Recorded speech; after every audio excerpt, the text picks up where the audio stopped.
Hi everyone, welcome to Kanyuri Grows. It's good to have you here once again. So this is gonna be a continuation of the previous video. We are sowing in February. I hope you stick around to the end and enjoy the video. Thank you and stay tuned.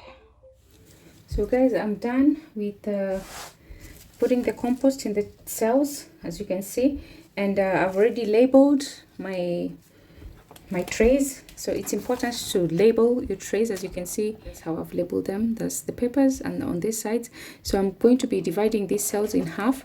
As you can see, one half is going to be the peppers and the other half is going to be the aubergines.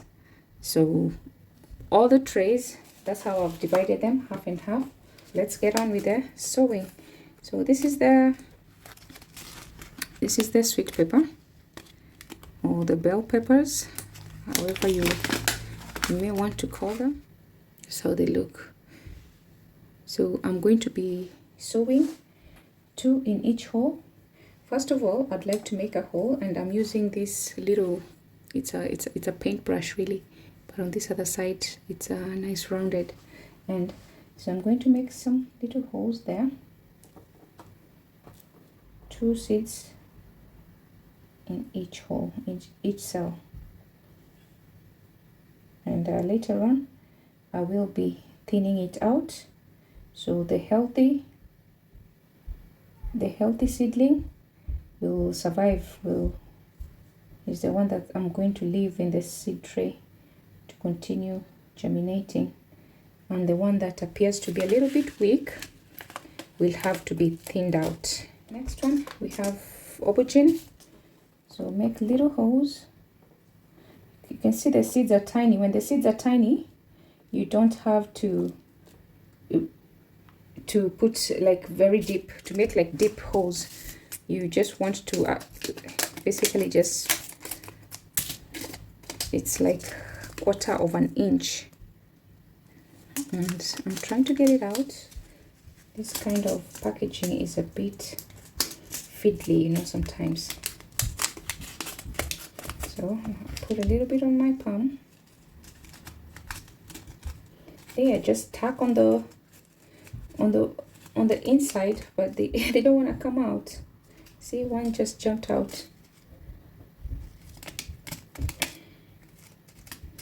I'm trying to do this away from the cell so they don't just start growing anywhere. So these other seeds for the aubergines, they are almost similar to the bell pepper, but a little bit smaller, different color.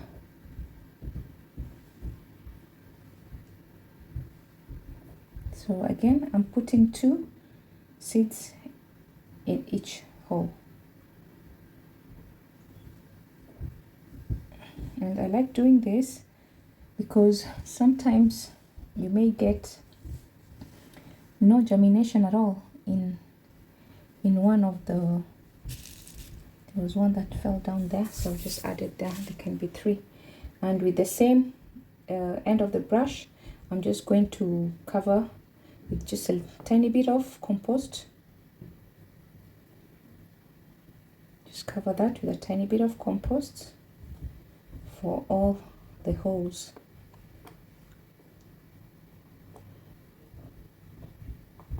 And I feel like I should mention, when you're starting off seedlings, you don't need to add any compost, be it organic or anything. Sorry, not compost, but fertilizer. Don't add any organic fertilizer or synthetic fertilizer, because they don't need it really. As I said, they need to try and, you know, find their own strength and survival mode. Yes. So I'm now onto the beetroot. Those are the beets, and ooh, they came in plenty.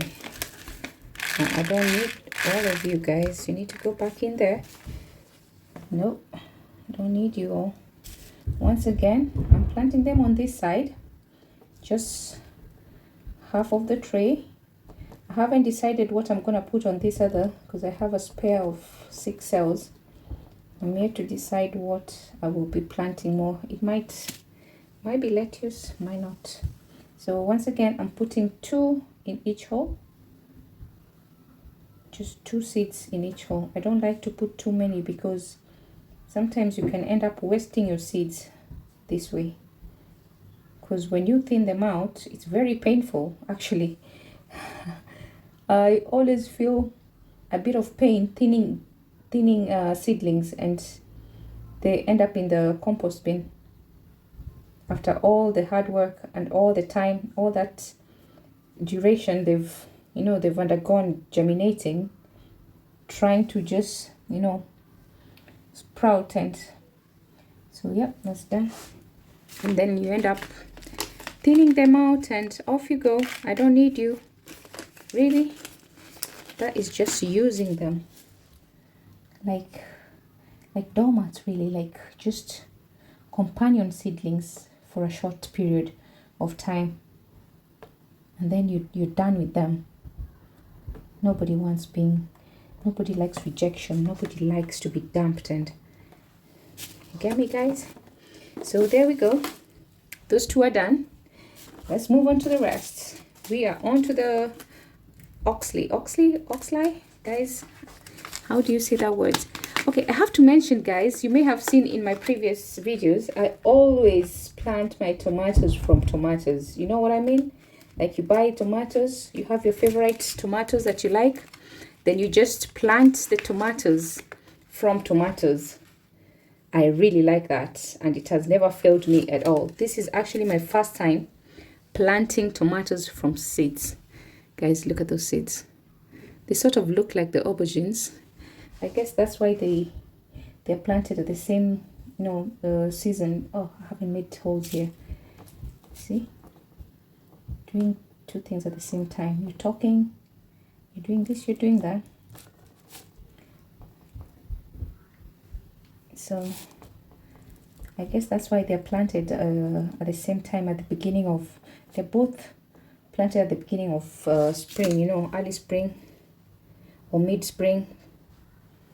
So the tomatoes, I can actually put 3 in a hole, because this particular tomato that I have, the one I'm sowing now, I've had that packet for quite some time now, and I am skeptical. I am really worried whether it's gonna germinate or not because of the time that it's been on the shelf for. And this one just went in the wrong direction. I need it to go in the middle. So I'm just gonna try and push it right there.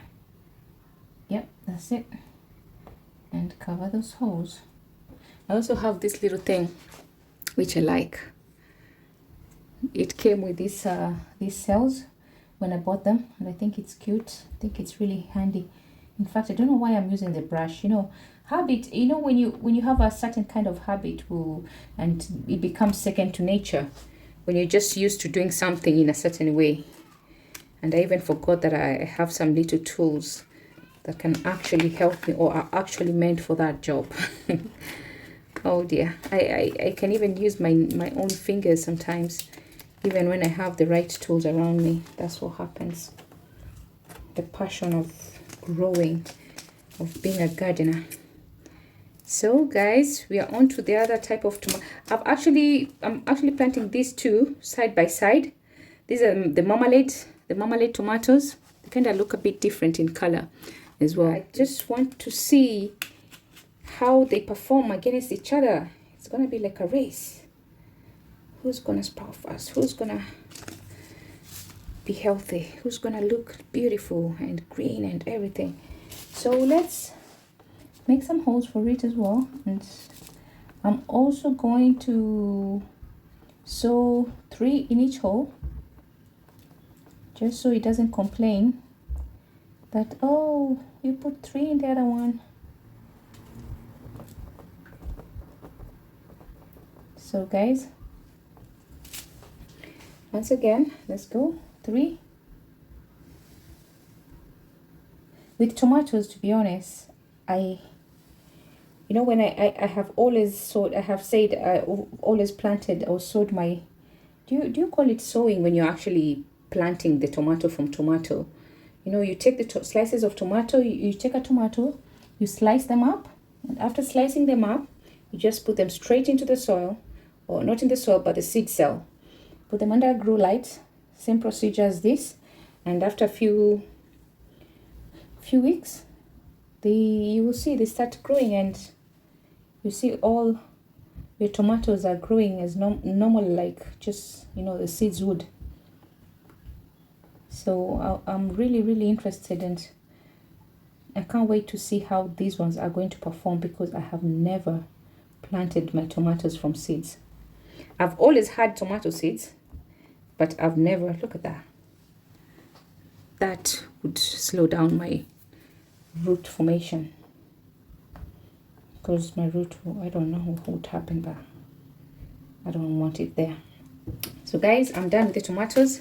Let's move on to the carrots. And I'm planting these two together. As you've noticed, the aubergines and the peppers are together. The reason why I've chosen these two to go onto the same tray is because I'm going to be transplanting them out around, or maybe around the same time, to be precise, around the same time. Beetroots, at the moment they're just by themselves there, but don't worry, I'll find you partner, don't worry. The bunching onions and the carrots, they are both together, mainly because when I transplant them, I'm going to be following the same steps. I'm not going to be, you know, separating them. You know, when you take them out from the cell, and sometimes you want to separate them from the soil so you can have individual ones. Bunching onions, they don't like, that's why they're called bunching onions. They don't like to be separated at all. Once they start growing as a bunch, if you're going to transplant them as a bunch as they are. Same to carrots. I'm just going to plant 2 seeds in each cell, so I don't want a lot. But for the bunching onions, you are actually meant to sow them together as a bunch. They grow well when they're together. No thinning is required. It actually says at the back there, no thinning is required.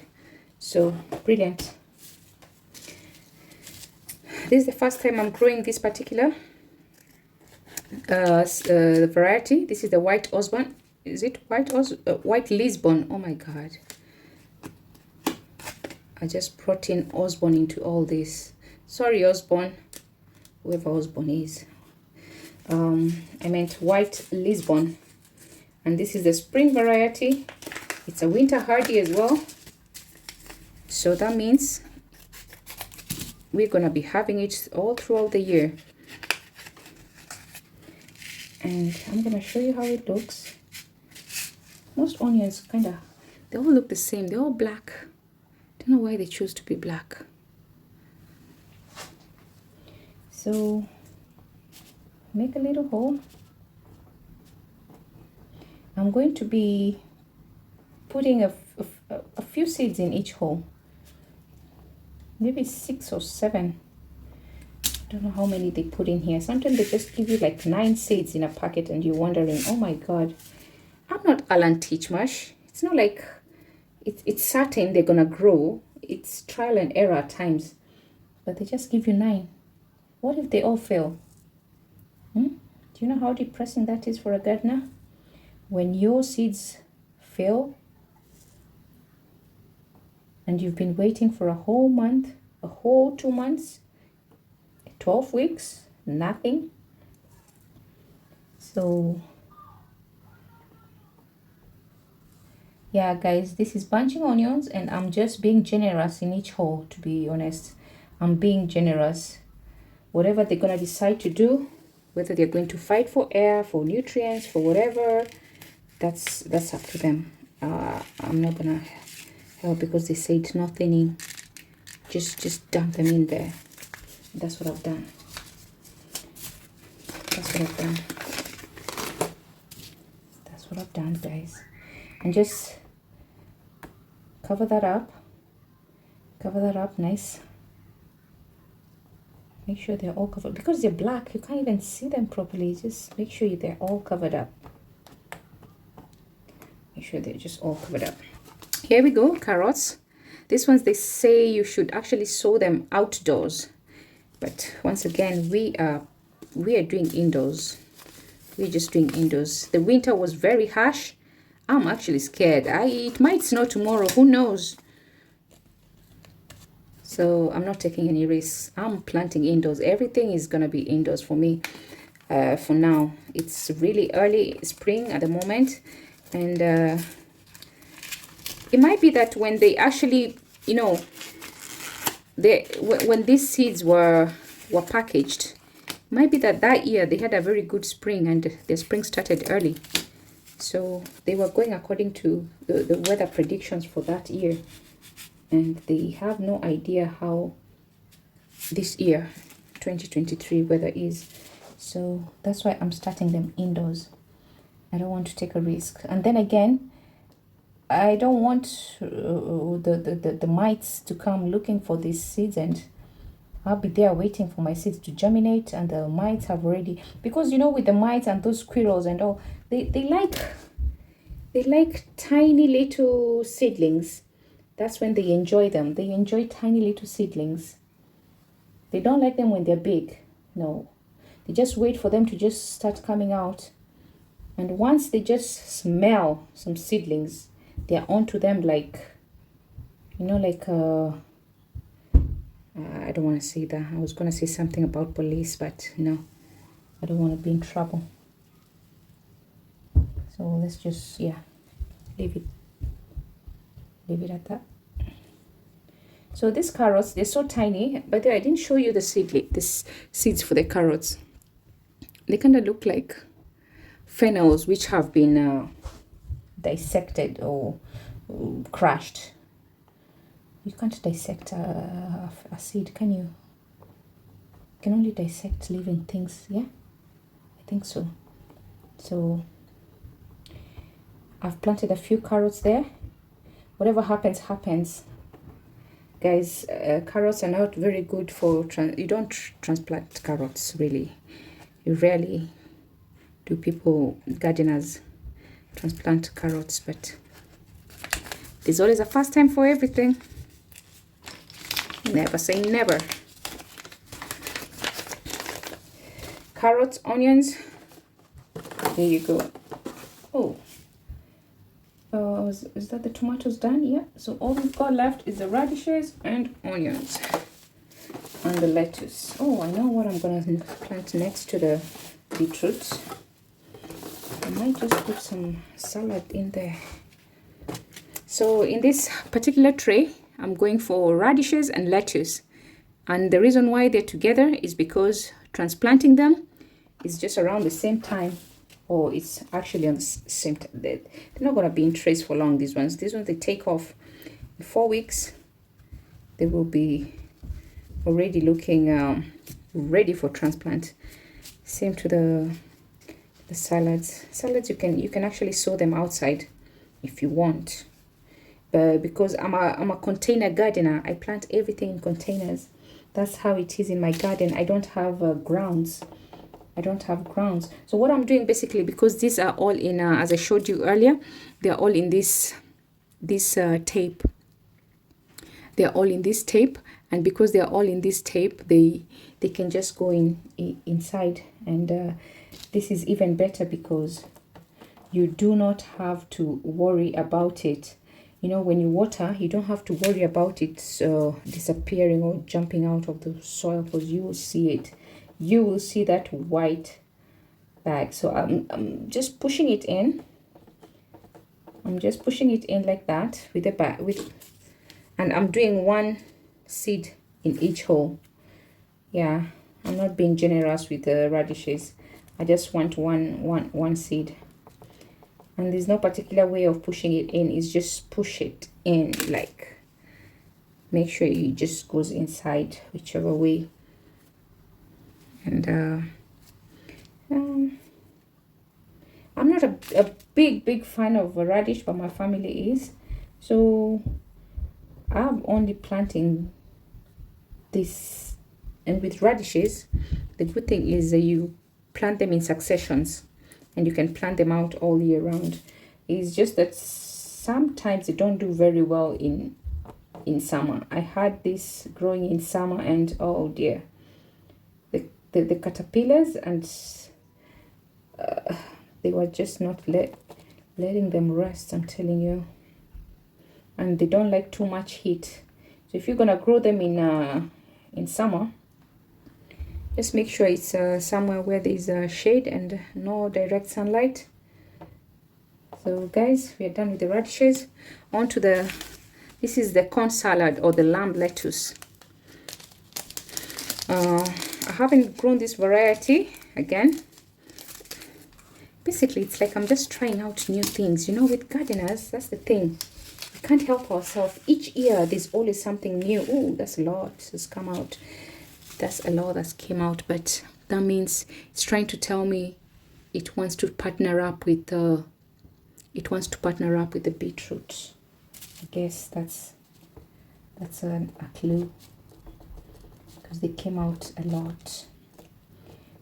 Once again, I'm going to be putting 2 in each hole, but with these ones, even when I thin them out, I can eat the salads, I can eat the microgreens, or I can thin them out and just plant them out, transplant all the ones that I've thinned out.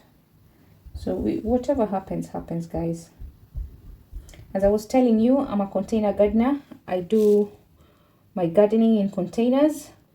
I don't have grounds, so it's basically transplanting everything into smaller containers. Then for the ones that need bigger containers, like the tomatoes, so that they can expand their roots and, you know, have a stable stem.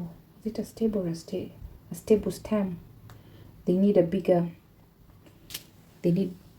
bigger pots, so they go into bigger pots. So yeah, we are going to have to partner this beetroot with some salad, because, well, you can't go wrong with salads. Who doesn't love salad? Who doesn't love salads? And you know, guys, do you know salad is actually one of the most bought vegetable in the supermarkets and stores? Like everybody loves salad, guys. Everybody buys salad. Not everybody buys radishes. Not everybody buys beetroots. Not everybody will buy, you know, things like peppers. But, well, they don't know what they're missing, do they? Can't blame them. So I've just planted some, I've put 3 in each hole. And now I have to put this back if I can. So these are onions. I have 2 types of onions. I have this onion that I'm actually calling it Onion X. Onion X has a name, but the name is unknown to me. But as long as it's onion, guys, it's onion, it's edible. If it looks like onion, smells like onion, it's onion, and it's gonna be eaten. So we are going to plant it on this side, and just against the other one. So this is another competition. This is another race, guys. So we have the race for onions and the race for tomatoes. So once again, I'm gonna put like 3 in each hole, because these are the big onions. These are not the bunching onion. I'm hoping, well, I actually said I don't know what variety this is, but I'm hoping it's not the bunching onions, because they're all black. They all have black seeds, so it's hard to tell. But I've planted like 3 and sometimes 4. So this is the Bombay Red. At least I have a name for this. It's the Bombay Red, guys, and it's one of the best onions. But Guys, I've had these seeds for a while now. I'm actually not sure whether they will. See, they're black again. Black, just like the others. Black. I'm not quite sure if they'll germinate or not. So we're just crossing fingers here, guys. Keep our fingers crossed. Make sure we give them everything they require. Water, warmth, light. They have the nutrients from the compost. This is fresh compost. So they have the nutrients which they don't actually require, but well, I'll call it an added bonus, really. Even though they don't require it. Let them be the teenagers. We'll look after them. We'll take care of them. We chose to be gardeners. We signed up for this. So guys, we are done with our sowing for February. So what we're gonna do first, we are going to water the troughs. As you saw down here, we have these troughs, guys. So we are going to be, first let's try it out. We don't want to put too much water that's going to overflow. I think we can add a little bit more, because you see it only went up to there. Can you see that, guys? It was only to that level.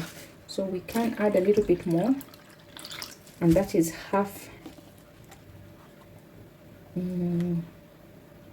Yes, perfect. So we are going to do halfway, because half looks like it's actually the right amount, and it's not coming out from the sides. It's sitting very well. It's sitting very, very well. So guys, I'll fill this up with water, all these tubs, then I'll get back to you. So here we go, guys. This is the end results. These are all my seedlings ready for the season. By the way, I forgot to mention this thing. These things are so cool, actually. Look, they have this thing that has some holes here, and you can you can twist this top. Hold on. If you twist it, it closes the hole. So when there's too much humidity inside, you just turn them around, and they can have those little holes to let out the excess moisture or humidity buildup. I did not water them on the top because the compost was already moist, and they're going to spend the whole night just sucking in all that water. And I've got this, well, I'm not trying to market them or anything, but I have this Spider Farmer grow light that I like. Guys, if you've been with me all throughout, if you've watched to this point, I truly appreciate. I hope you've enjoyed this, and I hope you've left a comment. Let me know what you think, how far you are with your sowing or your planting, and what you think about my method or my ways of sowing. So thank you so much for tuning in. I love you all, and until next time, guys, it's bye-bye from me. Bye.